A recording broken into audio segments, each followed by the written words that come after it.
చాలా మందికి తెలియదండి, గుడికి వెళ్లి స్వామివారి దర్శనమయ్యాక చివరిలో మనము కూర్చుంటాము. అసలు ఎందుకు కూర్చుంటాము మరియు కూర్చొని ఏమి చేయాలి?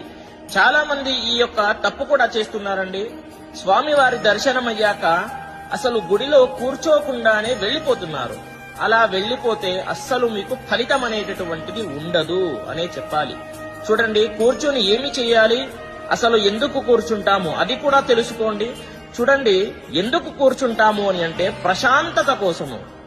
మన జీవన విధానములో మంచి చెడు తెలుసుకొని సరి చేసుకోవడానికి ఆలోచనలో పడి సరి చేసుకుంటాము.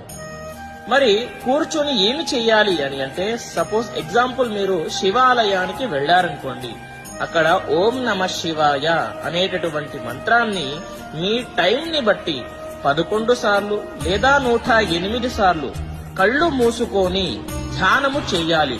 అప్పుడు మీకు తప్పకుండా ఫలితం అనేటటువంటిది ఉంటుంది, స్వామివారు ఇస్తారు.